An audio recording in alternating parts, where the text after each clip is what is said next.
एक जंगल के बीचों बीच एक छोटी सी झोपड़ी में एक फकीर रहता था। वो बेफिक्र था, किसी चीज़ का मोह नहीं रखता था और सिर्फ भगवान पर भरोसा रखता था। एक दिन एक राजा जो शिकार पर निकला था, फकीर की झोपड़ी के पास आ गया।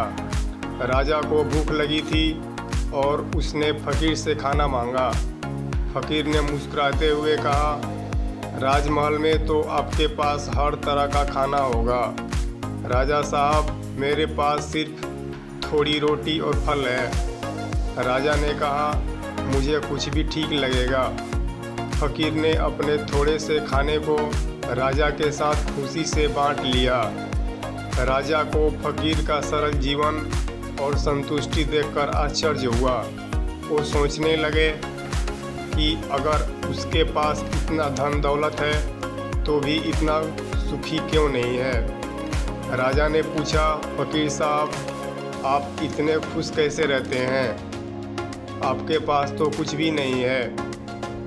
फकीर ने मुस्कुराते हुए कहा, राजा साहब, खुशी चीज़ों में नहीं, मन की शांति में होती है। मैं भगवान का शुक्रगुजार हूँ जो मेरे पास जो है उसके लिए।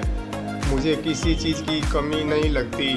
हाँ, आपके पास बहुत कुछ है, लेकिन आपका मन शांत नहीं है।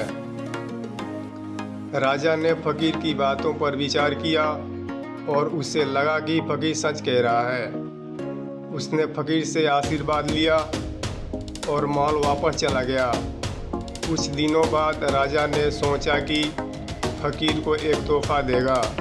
उसने सोने के गहने और हीरे जवाहरात एक थैले में भरकर फकीर की झोपड़ी ले गया। लेकिन वहां पहुंचकर उसने देखा कि फकीर की झोपड़ी बंद है। वह थैला दरवाजे के पास रखकर चला गया। कुछ दिनों बाद जब राजा दोबारा फकीर से मिलने गया तो उसने देखा कि थैला वहीं पड़ा है। उसने सोचा कि शायद फकीर उसे ले जाना भूल गया होगा।